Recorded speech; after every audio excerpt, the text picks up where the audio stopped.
o de lo que he vivido, o de lo que he leído, o de lo que he aprendido. Eh, Me gustó este tema de la pandemia del siglo del COVID, porque ustedes van a estar escuchando en diferentes charlas sobre la morfología o la sintomatología o incluso el tratamiento del COVID.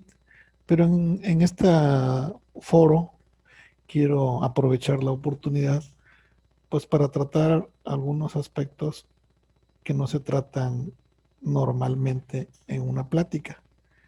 Porque, repito, normalmente sobre lo que hablamos es sobre lo común o sobre lo ortodoxo de un tema. Aquí lo que estamos viendo es todos los diferentes tipos de infecciones que afectan al ser humano, infecciones virales. Desde que yo estaba en la Facultad de Medicina, como estudiante allá por el año de 1984-85, y desde que estaba también en bachillerato, pues ya sabía que la mayoría de las enfermedades virales no tenían tratamiento. Era un poco desalentador saber que el tema que estabas leyendo, finalmente el tratamiento iba a ser sintomático, ¿no? A pesar de que la mayoría de las enfermedades se identifican, se autolimitan. Y así ya estas enfermedades que estamos viendo aquí, ya sea en el Coxsackie, ya sea una hepatitis, ya sea una varicela, ya sea una influenza, muchas de esas enfermedades virales, pues el tratamiento va a ser sintomático. Aunque obviamente hay manejo con, con algunos medicamentos como anticuerpos monoclonales para algunos tipos de infecciones virales, como lo de la hepatitis. La mayoría no van a tener un tratamiento. Tenemos tratamiento para el VIH, obvio. Entonces nuestros conceptos para el tratamiento de los procesos virales han cambiado. Repito, hace ya unos 30 años no se consideraban las enfermedades virales como susceptibles de tratamiento específico. Actualmente sabemos que sí, que hay un tratamiento específico para muchas de ellas. Sabía desde que estaba en mi formación también académica que la mayoría de las enfermedades del futuro serían enfermedades crónico-degenerativas. Y pensaba en ese momento que las enfermedades infecciosas pues disminuirían por la emergencia de vacunas y de antibióticos cada vez más potentes.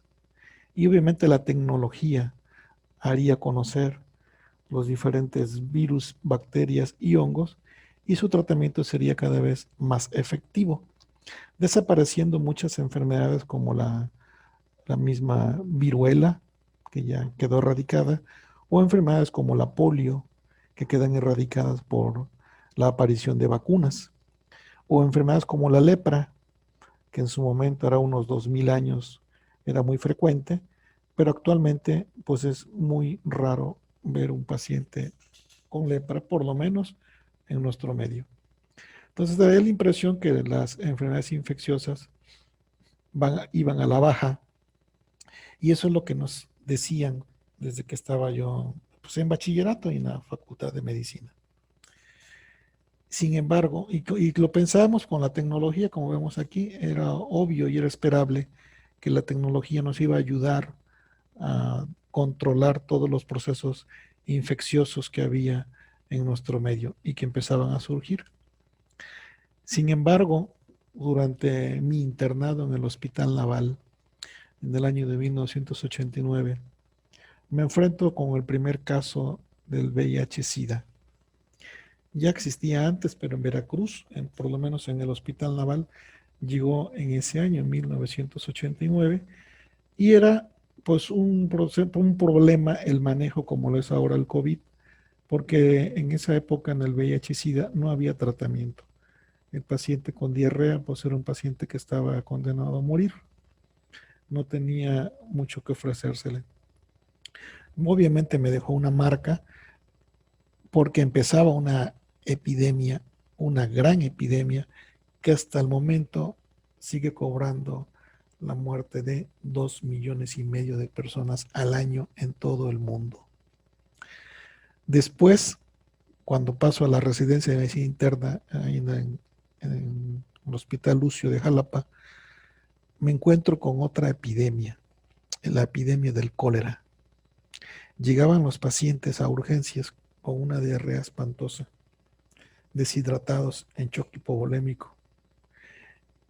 Y se pudo controlar el cólera gracias a que la mayoría de las personas tenían acceso a las tetraciclinas en cualquier tienda, ya no se diga farmacia, sino en una tienda.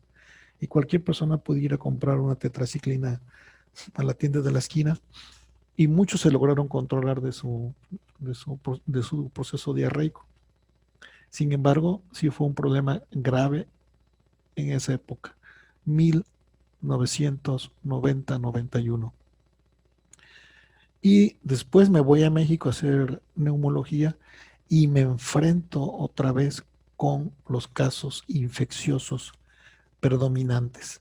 Para entonces había más casos de VIH-Sida y ahora combinados con tuberculosis. Dos grandes epidemias que son el azote de la humanidad. Una y otra acaban con 2,5 millones de personas al año en todo el mundo. 2,5 millones por VIH y de 2,5 millones a 3 millones por año de forma ininterrumpida por tuberculosis. Después viene otra epidemia, vengo a Veracruz, me encuentro con muchos casos de tuberculosis y me encuentro hay otra epidemia allá por el año de 2002, que fue por el SARS. Afortunadamente no hubo muchas defunciones, no se extendió demasiado, hubo alrededor de 700 personas que fallecieron y pues no pasó de ser solo una noticia que impactó o afectó a China en el año 2002. Pero en el año 2009 tuvimos otra gran epidemia por la influenza. Nos tomó desprevenidos prácticamente, no teníamos vacuna, pero sí teníamos un tratamiento que es el oseltamivir. Después, en el año 2014, volvemos a tener otra epidemia por el MERS, otro coronavirus que afecta al Oriente Medio y que tenía una mortalidad de alrededor del 30%, del 30 al 32%. Entonces, también me llamó mucho la atención cómo estaban surgiendo epidemias cada vez más frecuentes. Si sabemos que la tuberculosis acaba con 2,5 millones de personas al año y que el VIH tiene la misma cantidad, en cambio el COVID tiene alrededor de 1 millón. Aquí estamos viendo las muertes por día en todo el mundo. Y vean ustedes, en marzo el COVID apenas iba en 56 y por tuberculosis morían 3,000 personas por día.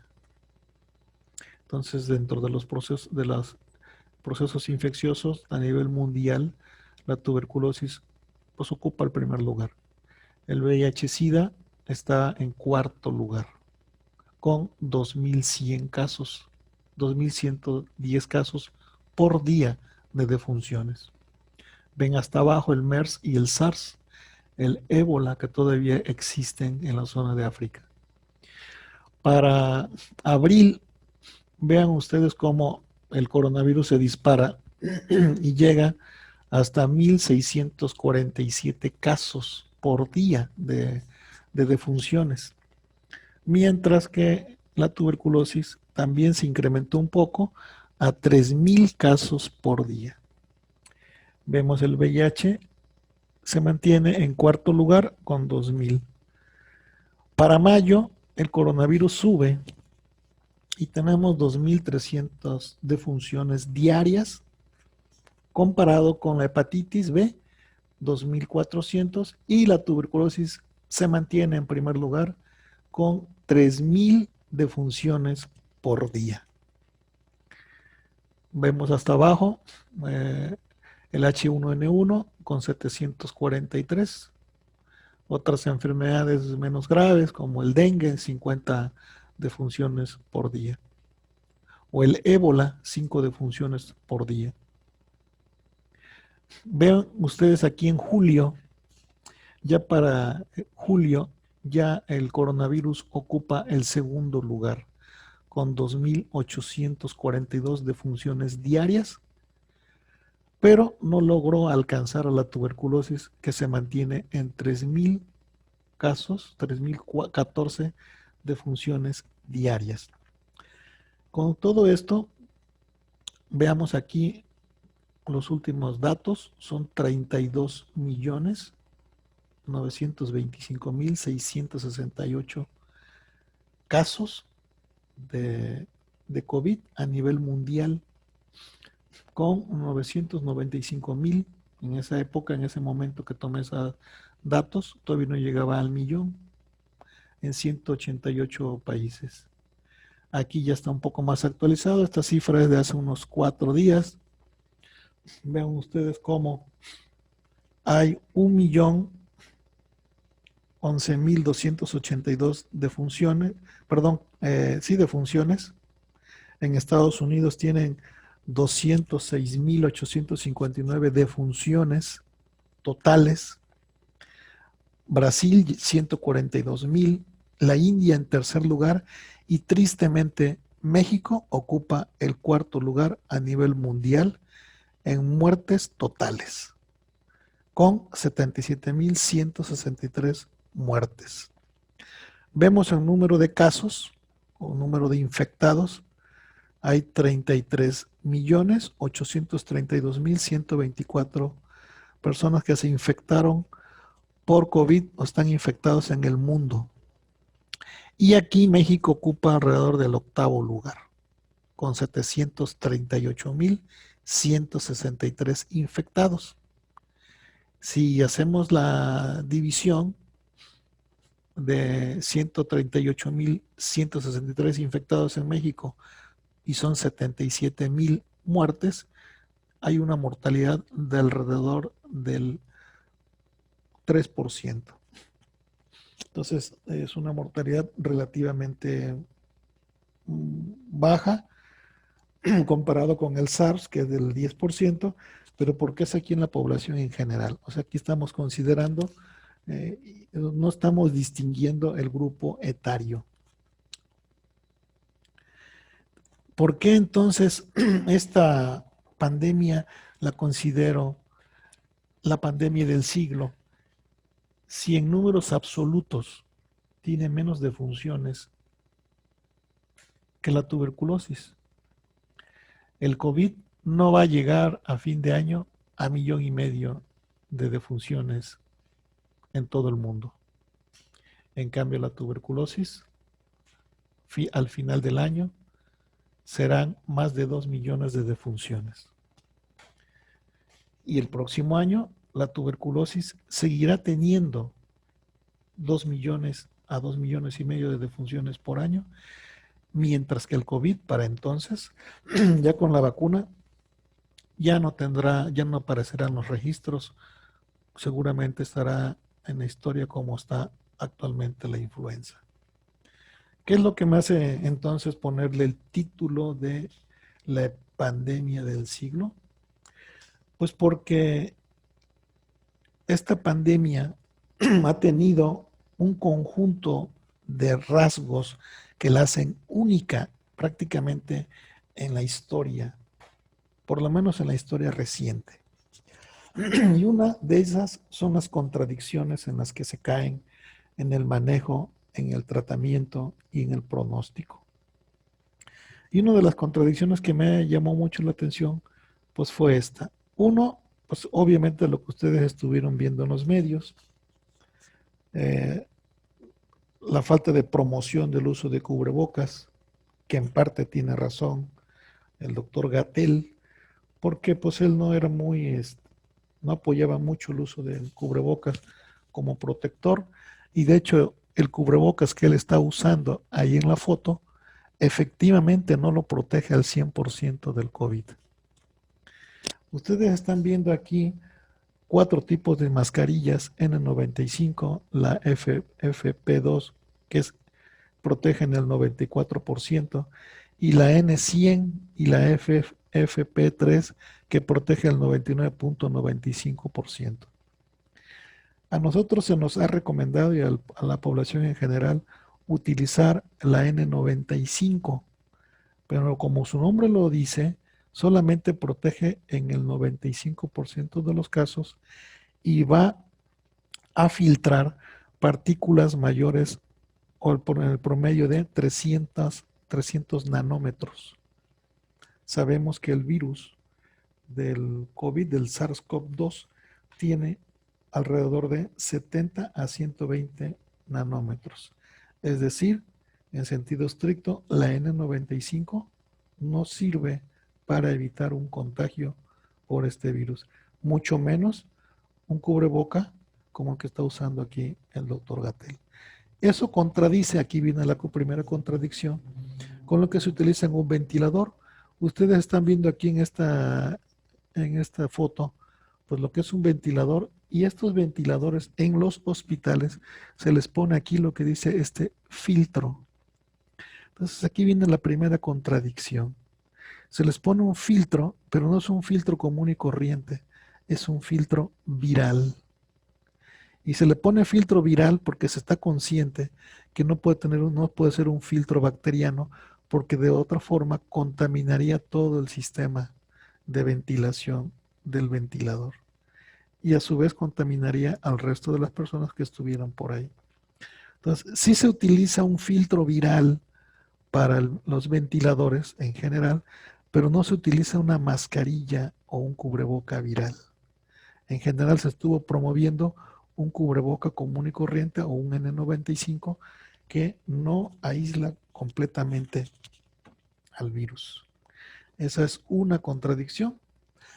Y lo mismo lo vemos aquí con estas personas que están cubiertas pues de pies a cabeza, pero tienen la parte más vulnerable descubierta. Se están dando cuenta ustedes aquí que tienen cubrebocas tricapa y que obviamente no los protege contra el virus. El virus no le va a entrar por la mano, ni les va a entrar por los pies, ni le va a entrar por los cabellos. La parte más vulnerable de nuestro cuerpo es la vía respiratoria. El virus entra por la vía respiratoria o por las mucosas. Y esa es la parte que debería de estar más protegida. Entonces hay exceso de protección en todo el cuerpo y más descuido de protección en la vía aérea. Ahí hay una contradicción. En lo que se tenía que haber invertido es en una mascarilla con filtros virales, filtros que nos protejan del virus. Eso habría sido lo ideal. Si nos protegemos o no nos protegemos. Si nosotros nos vamos a enfrentar o vamos a tratar a una persona o por ejemplo, una embarazada, no podemos manejar a una embarazada como considerándola como si estuviera medio embarazada.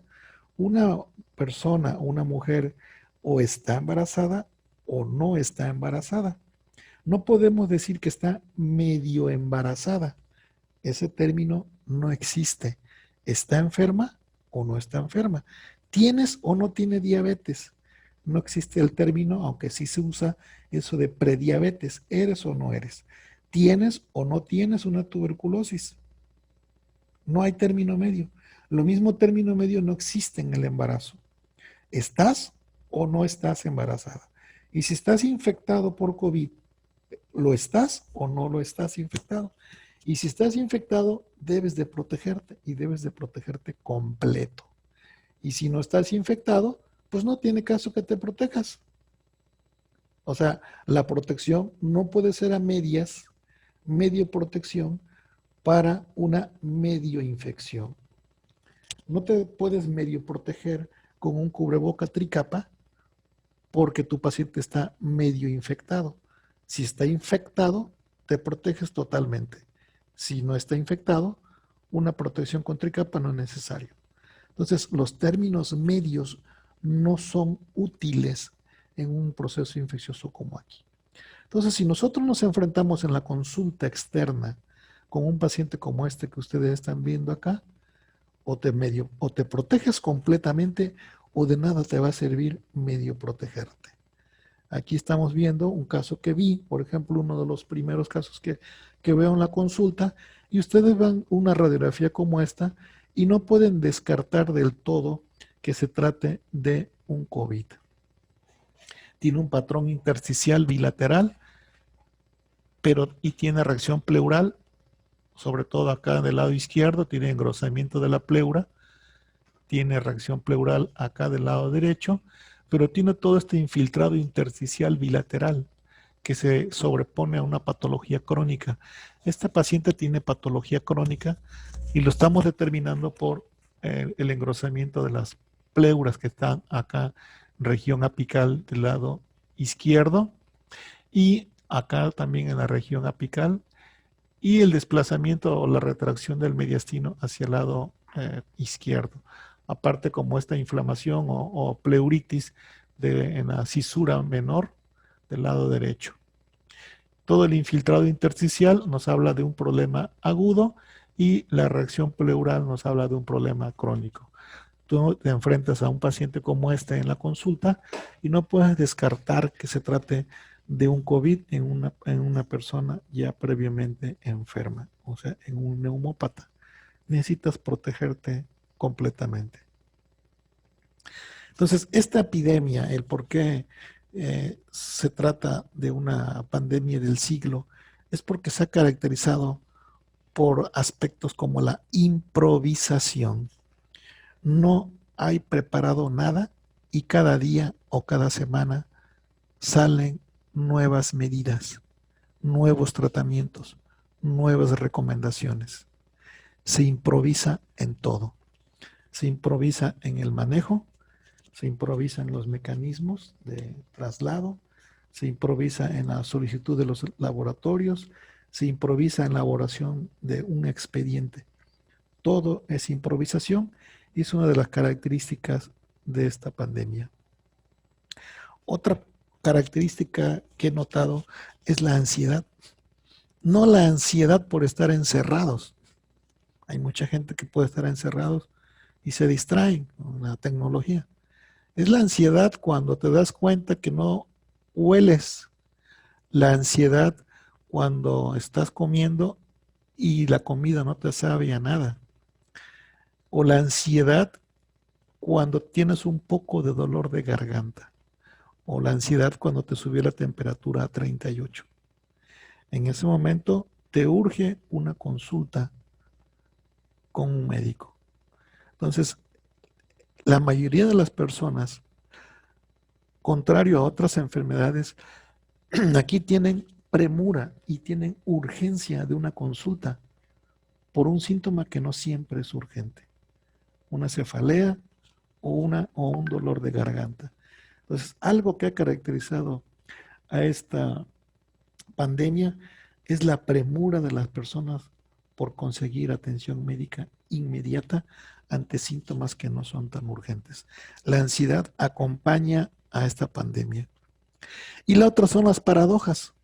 Una pandemia que afecta más a viejos y menos a jóvenes, los hospitales se quedan vacíos porque los jóvenes se van a su casa. Un hospital que normalmente trabaja con becarios, con médicos internos y residentes, gente joven con una mortalidad del 0.2 a 0.4% o menos, pues son los que se van. Y un hospital que debería estar lleno, si sabemos que es una pandemia y no alcanzan los hospitales, pues no tendríamos que ver fotos como el de aquí. Hospitales vacíos, vacíos porque no hay personal, no porque no haya pacientes y no porque no haya espacio. Vemos estos cubículos que no se volverán a ver. Solamente vemos un hospital como el que estamos viendo aquí en la foto, pues en la madrugada, en condiciones normales, no se ve una foto así. de un hospital.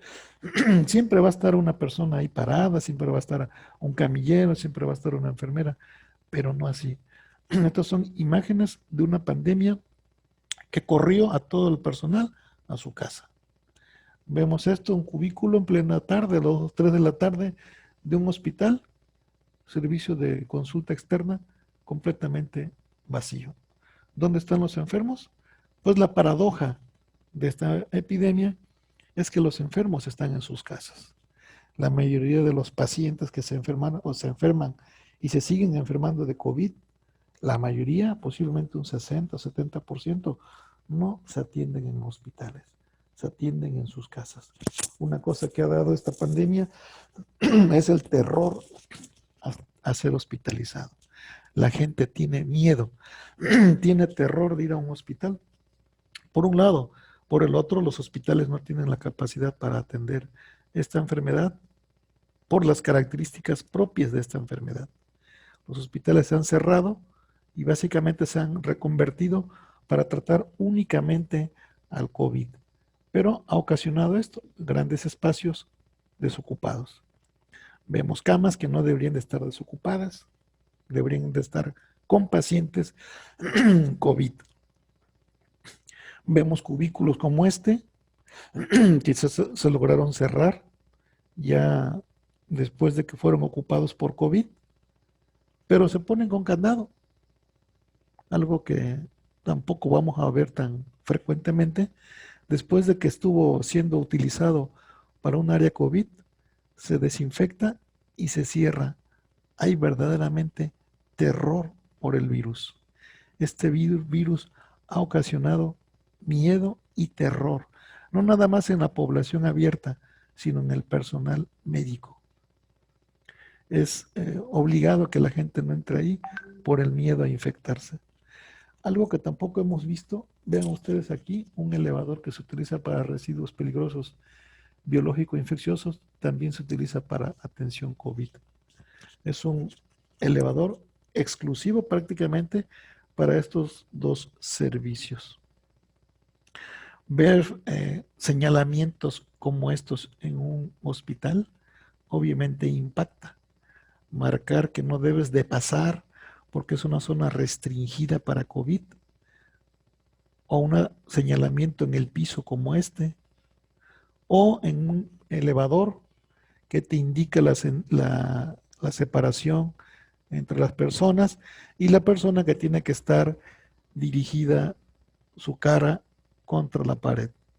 Que eso finalmente no te va a evitar un contagio, porque si tú estás infectado y estás aquí a 1 metro y está una persona que no está infectada, pues esta distancia es ridícula. Te vas a infectar, ¿no? Te vas a infectar, pero pues esto da tranquilidad a la población. Ver imágenes como esta en la que está prohibido pasar en una área de urgencias. Entonces hay contradicciones. Es una epidemia de mucha contradicción en la que un día se dice una cosa y otro día se dice otra. Hay contradicciones en las medidas preventivas, en el uso o no uso de un simple cubreboca. Es impresionante cómo ni en eso se pudo poner de acuerdo el mundo científico. Cómo ni siquiera en saber utilizar cuál cubreboca y en qué momento utilizar un cubreboca. Algo que podría ser sumamente sencillo fue motivo de controversia. El uso o no del cubreboca. Ya no se diga la controversia de una vacuna o la controversia de un tratamiento. Aquí vemos, por ejemplo, en este artículo, una revisión sistemática de la eficacia y seguridad de la cloroquina para el tratamiento de COVID-19. Después de este artículo, pues se recomendaba ampliamente el uso de la cloroquina como un tratamiento efectivo. Aquí vemos ustedes, están viendo el tratamiento sugerido. En esa ocasión, en este artículo, no se recomendaba el uso de corticosteroides sistémicos para el tratamiento de las enfermedades virales. Eso lo hemos sabido siempre. No es bueno dar corticosteroides en una neumonía, sobre todo viral, porque lo vamos a inmunodeprimir al paciente y eso va a ocasionar pues que haya una sobreinfección. Sin embargo, todos estos conceptos se vinieron abajo y se invirtieron. Aquí, por ejemplo, vemos el, el tratamiento propuesto por el Hospital General de Massachusetts y vemos que están recomendando medicamentos que no esperaríamos que recomendaran, como la torvastatina o la paravastatina, el remdesivir, que siempre estuvo en investigación, pero también vemos la hidroxicloroquina, vemos el opinavir, medicamentos que estarían proscritos prácticamente unas semanas después. Vemos el tocilizumab, que se recomendó durante mucho tiempo como un antagonista de la interleucina 6. Se utilizó y ya una vez que se utilizó, semanas después, se proscribe también, que no funciona. Vemos aquí las dosis de la hidroxicloroquina y del opinavir ritonavir, también recomendados por el Hospital General de Massachusetts. Vemos aquí el algoritmo de este hospital en España. Es un algoritmo parecido a lo que se usó en los hospitales de salud de aquí de México. Y vemos los factores epidemiológicos, los datos clínicos de laboratorio que presenta un paciente, cuáles son los factores de riesgo, obviamente la edad, neumopatías, diabetes, hipertensión, problemas cardiovasculares, inmunosupresión, la VIH, y los datos clínicos como la frecuencia respiratoria de mayor de 24, la frecuencia cardíaca, taquicardia, la elevación de los marcadores como el dímero D, la CPK, PCR, LDH, la linfopenia y la ferritina, que son marcadores inflamatorios, que nos van a hablar también de un pronóstico. Y obviamente al ingreso hospitalario la utilidad de la saturación de oxígeno. Y vemos nuevamente aquí en este algoritmo cómo este hospital utiliza o utilizaba en su momento la hidroxicloroquina, lopinavir, ritonavir, las acitromicinas. Y aquí viene una cosa que siempre me llamó la atención, la acitromicina, otra contradicción. Utilizaron un macrólido para tratar una infección viral solo porque el macrólido mejora la cierta inmunidad y produce la apoptosis de los neutrófilos. Entonces, en teoría, se da los macrólidos porque va a mejorar la inmunidad, pero se da únicamente por 2 a 5 días y media tableta. Entonces me suena un poco ridículo tratar de controlar un proceso infeccioso sistémico, una neumonía viral diseminada con media tableta de acitromicina. Acá estamos viendo el tocilizumab, que también cayó en desuso.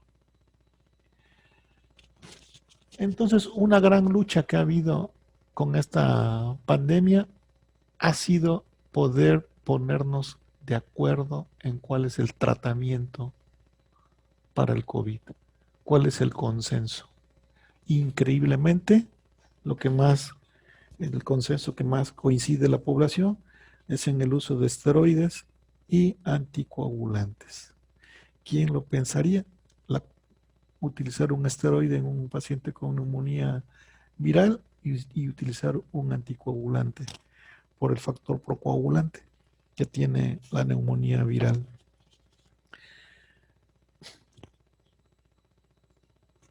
Vemos aquí los números del coronavirus.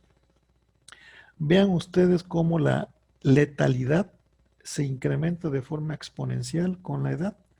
Realmente uno de los principales factores de riesgo para morir por COVID es la edad. Pero vean ustedes otro dato caprichoso de este virus. Ser hombre aumenta la probabilidad de morir por el simple hecho de ser hombre.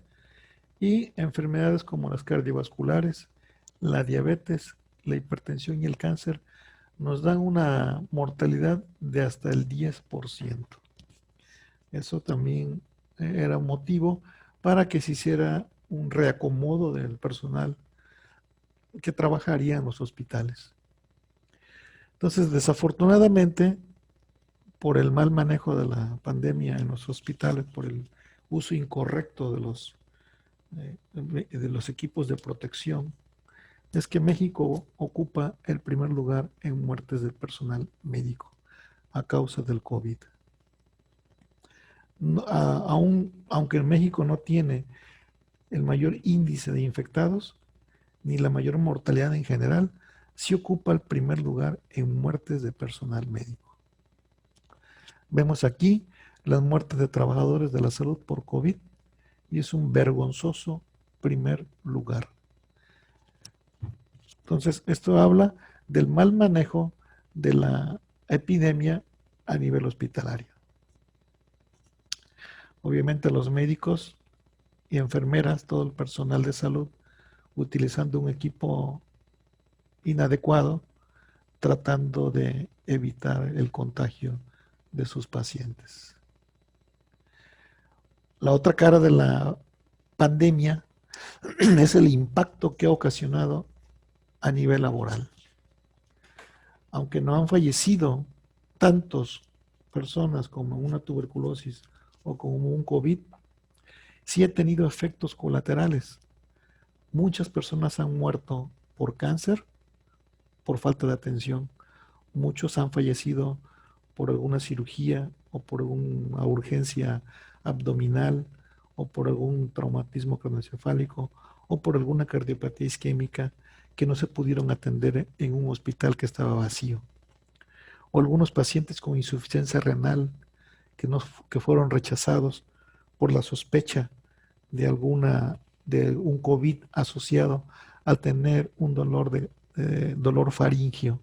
Basta un dolor faríngeo en un paciente con insuficiencia renal para que se ponga en duda su tratamiento de hemodiálisis. Y obviamente eso incrementa la mortalidad de otras enfermedades en esta pandemia. Entonces, posiblemente esta pandemia, el COVID, tenga menor mortalidad que la tuberculosis o el VIH en términos globales, pero las enfermedades adicionales seguramente se han incrementado su mortalidad en este año. Aquí vemos el efecto importante también en lo laboral, que finalmente también va a ser causa de defunción y va a ser también incremento en la pobreza. ¿Cuántas personas dejaron de trabajar? ¿Cuántos meseros? ¿Cuántas personas que trabajan del espectáculo? Músicos, payasos, de todo. Gente que trabaja en las estéticas, todo tipo de personas que trabajan dando atención al público, pues vieron fracasados sus negocios, vieron perder su trabajo y eso va a tener un impacto económico en el país, posiblemente con una reducción del Producto Interno Bruto del 10%. Eso significará más pobreza en países más pobres. Una característica también de esta epidemia es la vacuna. En el 2009 tuvimos una epidemia de influenza. En Estados Unidos el primer caso se presentó en abril. En México lo tuvimos en febrero, el primer caso de influenza. Para el 5 de octubre, o sea, aproximadamente 6 meses después, 7 meses después de que aparece el virus, ya se tenía la vacuna de la influenza. En el 2009 bastaron 6 meses para tener una vacuna contra la influenza. Este virus del SARS-CoV-2 se presenta en diciembre y estamos en octubre, llevamos 10 meses y no se puede pasar todavía de la fase 3 en las pruebas para la vacuna del COVID. Tenemos un atraso impresionante y eso que llevamos 11 años de avances tecnológicos en medicina. Era impensable imaginarse que el primer país o la primera potencia mundial tecnológica, como es Estados Unidos, el gran imperio económico y militar, no iba a ser capaz de poder controlar una pandemia. Nunca me imaginé que Estados Unidos fuera a tener un desastre en su pandemia. Pensé que le iban a controlar por lo menos igual que los chinos y que iban a competir con los chinos. Desgraciadamente, México, tan cerca de Estados Unidos, nos vimos también impactados por ese mal manejo de la pandemia. La gran cantidad de infectados que tuvimos, muchos llegaron de allá, nos llegaron de Europa, pero también la mayoría nos llegaron de Estados Unidos. Y eso explica por qué Tijuana, las ciudades fronterizas, fueron de las primeras y más afectadas en el país. Entonces, otro de los motivos por cual considero que esta pandemia es la pandemia del siglo es porque los médicos estamos tratando una pandemia sin tener certeza en el diagnóstico, sin tener certeza en la vacuna y sin tener certeza en la protección. Es decir, con las manos vacías. Aquí ustedes están viendo la comparación epidemiológica de las infecciones virales respiratorias. Están viendo el virus de la influenza, el COVID-19, el SARS-CoV y el MERS. Están viendo el número reproductivo básico y aquí se dan cuenta que el SARS-CoV tiene un índice número reproductivo básico de 3, o sea, más que el COVID-19, que tiene de 2 a 2.5. Ven que el MERS está de 0.3 a 0.8, afortunadamente, o sea, es poco contagioso porque el MERS tiene una mortalidad del 34.4, es terriblemente agresivo, pero no se contagia. Afortunadamente, eso hizo que se delimitara y no nos llegara ningún caso prácticamente acá a México.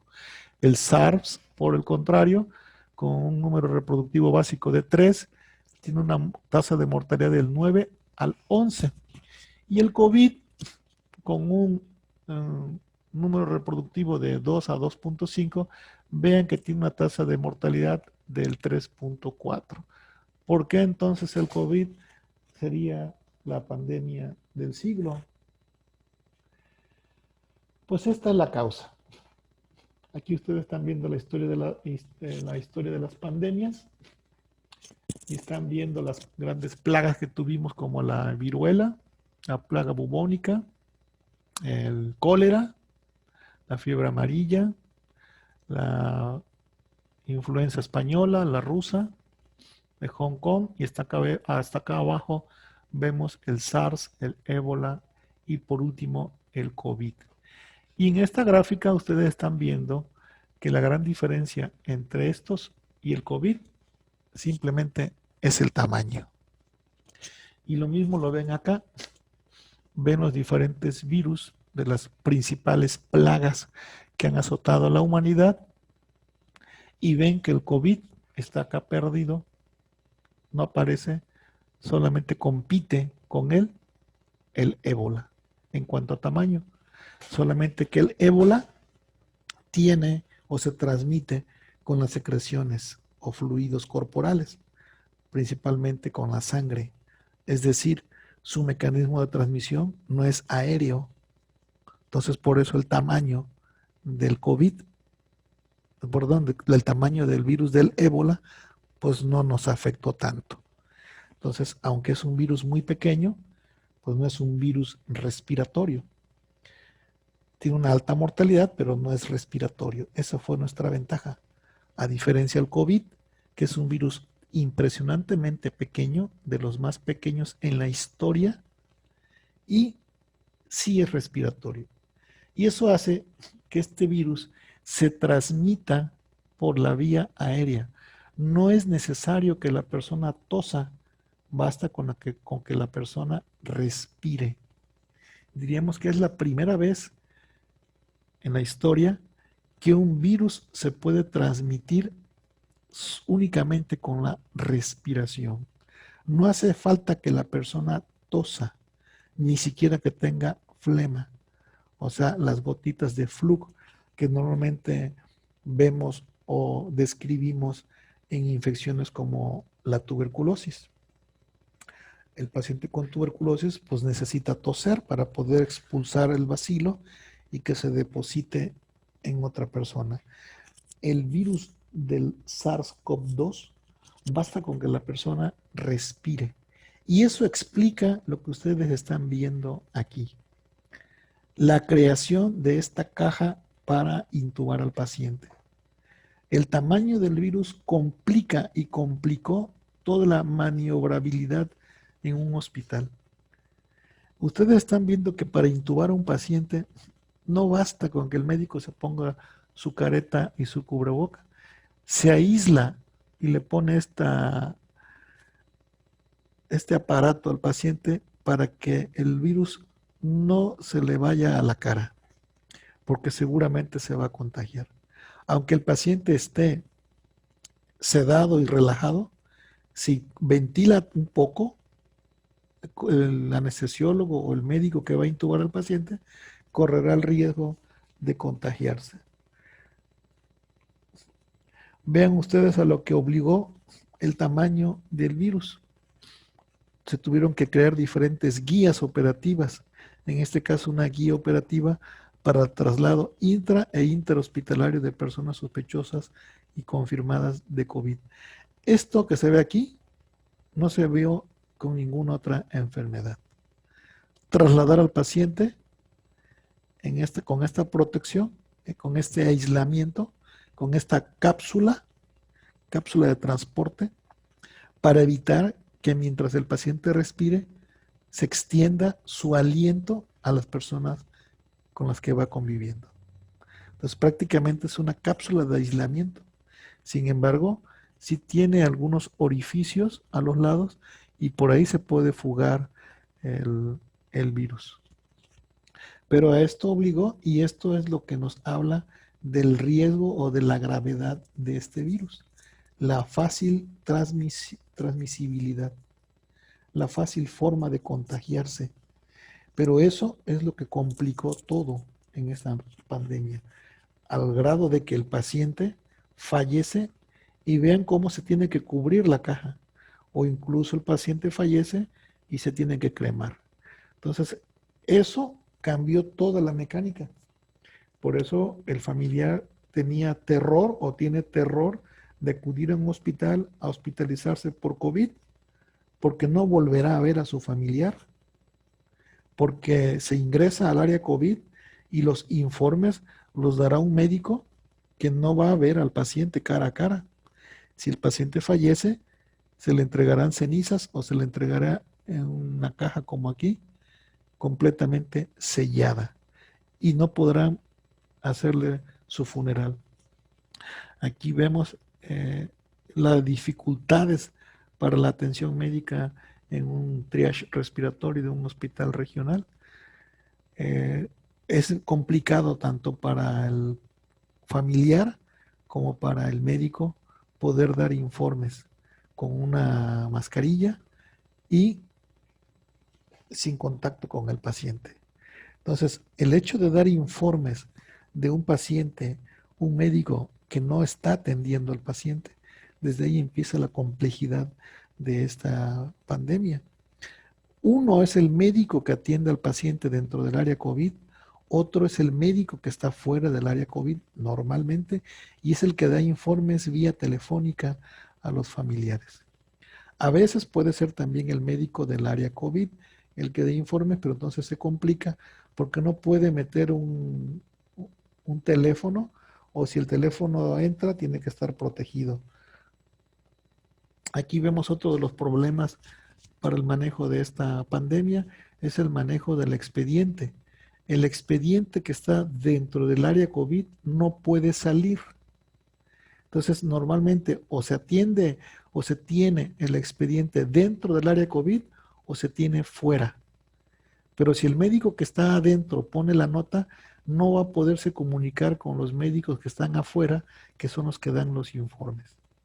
Y viceversa, si el expediente se maneja fuera del área COVID, el médico que está afuera va a poner una nota de un paciente que no conoce y que no ve. Entonces, el manejo del expediente se vuelve un problema, ya que el expediente, si está dentro, no va a poder salir cuando el paciente salga por la contaminación que tiene y el resto del personal no lo va a poder ver. Entonces, todo el manejo de todo un expediente se vuelve un problema. Lo mismo la toma de muestras, entregar una solicitud de laboratorio a los químicos, pues tiene que hacerla el médico que está afuera, porque la solicitud de laboratorio no puede salir del área COVID. Si la hace el médico de adentro, no la puede entregar al químico que está afuera. El químico necesita vestirse o más bien toma la muestra la enfermera adentro y le entrega las muestras al químico en un área protegida, con una bolsa protegida. El certificado de defunción no lo hace el médico que atendió al paciente dentro del área COVID, lo va a hacer un patólogo que nunca vio al paciente y que muchas veces no sabe el diagnóstico y que se basa en un expediente que no tiene, porque el expediente puede ser que esté dentro del área COVID. Entonces, ahí solamente en base a una prueba de PCR es lo que va a determinar el diagnóstico. Entonces, certificados de defunción con poca credibilidad en el diagnóstico. Desde los primeros días de marzo, febrero y marzo, di mi primera plática sobre COVID en el noticiero de la XEU y di algunas recomendaciones como no tocarse los ojos, no tocarse la nariz. Me quedé corto, pero sin embargo en esa ocasión fue motivo de risa para muchos que me escucharon en el noticiero y me tacharon de exagerado, ¿no? Como iba a estar yo recomendando que no te tocaras la cara, que no te tocaras los ojos, o que no salieras, que te lavaras las manos antes y después de tocar algún artículo que llegara a tu casa, en fin. Realmente yo estaba dando recomendaciones, pero estaba muy corto de lo que nos esperaba. Fue muchísimo peor de lo que en su momento pronostiqué. ¿Qué es lo que sucede? Pues prácticamente el virus se disemina a través de nuestro aliento. No tiene que ser como aquí dice una tos y expulsarlo a los 6 metros. El problema es con la persona que está hablando o que está respirando a nuestro alrededor.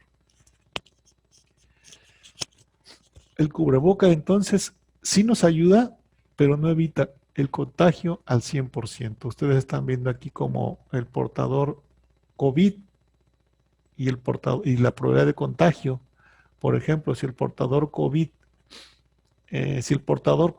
no tiene cubreboca, la probabilidad de contagio es del 70%, o sea, nos vamos a contagiar muy probablemente. Si la persona que está contagiada no tiene cubreboca, aunque nosotros tengamos el cubreboca, nos vamos a contagiar, es lo más probable, un 70%. Si el enfermo de COVID sí tiene cubreboca, aunque nosotros no lo tengamos, vean cómo la probabilidad de contagio disminuye al 5%. Pero si los dos usamos un cubreboca, tanto el enfermo de COVID como el que no lo tiene, pues nuestra posibilidad de contagio baja a 1.5. Algo tan simple para poder evitar y controlar esta epidemia como el uso de cubreboca y no se pudo hacer por la población. Era simplemente usar un cubreboca y nada más. A la gente le costó mucho trabajo poderse poner un cubreboca. La distancia social podría servir, pero también fue muy difícil poder hacer entender a la población que tienen que separarse. Estas medidas de prevención, pues aparentemente son fáciles, pero a la población le cuesta trabajo poderse las medidas para estornudar, para lavarse las manos y para mantenerse en su casa. Esto era algo que podría habernos servido. Ustedes están viendo la franja, la zona más fría a nivel mundial, lo que es Europa, Estados Unidos, Canadá, China, precisamente en Wuhan, pues está en esa zona fría. Y la zona del trópico que estamos nosotros, pues es una zona caliente, lo que es Veracruz, que está más o menos a la altura de lo que es del Sahara, y lo que es Arabia Saudita y lo que es la India, pues se dan cuenta ustedes que vivimos en una zona caliente y eso pues no tendría que habernos ayudado, tendría que habernos servido el vivir en una zona tropical en donde el virus obviamente no se iba a poder diseminar con la misma intensidad. Y aparentemente sí nos iba a servir. Vean ustedes el número de casos confirmados o reportados durante la semana de mayo, del 19 al 25 de mayo. Y Estados Unidos obviamente tenía mucho más casos y tiene que, que México. Vean ustedes aquí la diferencia entre las ciudades de Veracruz, 27 grados la temperatura, Ciudad de México 21, Jalapa 21, comparado con Lombardía, que fue donde más les pegó a los italianos, al norte de Italia, tenían 0 grados de temperatura, o San Francisco con 0 grados, o Nueva York, que también tuvo un impacto muy alto la pandemia, con 3 grados. La temperatura tendría que haber sido nuestro aliado para el control de esta epidemia. Sin embargo, pues no sirvió de mucho porque ven ustedes que México está entre el número 7 de los países más afectados. Esto era para el mes de junio. ¿A qué se debió? Pues porque la gente hizo hasta lo imposible por contagiarse. Mientras que en otros países la gente sí se resguardaba, aquí parecía que no entendía. Entonces la gente tiene que estar juntitos, todos juntitos, aunque están con su cubreboca, pero sin guardar la distancia. La población hizo hasta lo imposible por infectarse. Entonces los síntomas más comunes, pues lo que ya vemos, lo que es la fiebre, la tos, la fatiga. La producción de moco no es muy frecuente porque es una enfermedad viral. La falta de aliento, el dolor muscular, dolor de garganta, la cefalea, las náuseas, vómitos, obstrucción nasal, incluso la diarrea.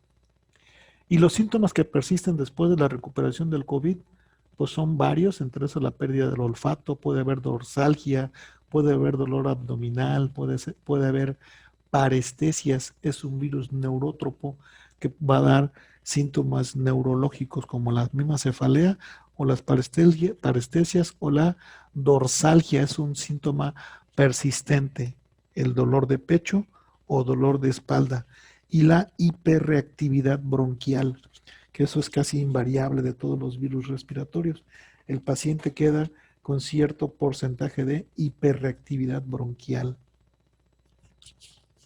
Vean ustedes una radiografía de un paciente con COVID, pues es un infiltrado intersticial bilateral difuso.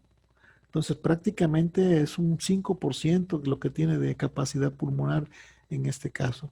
Es un edema terrible lo que tiene aquí el paciente, no se identifica el corazón como se dan cuenta, está en SIRPA o en SIRA, síndrome de distrés respiratorio del adulto.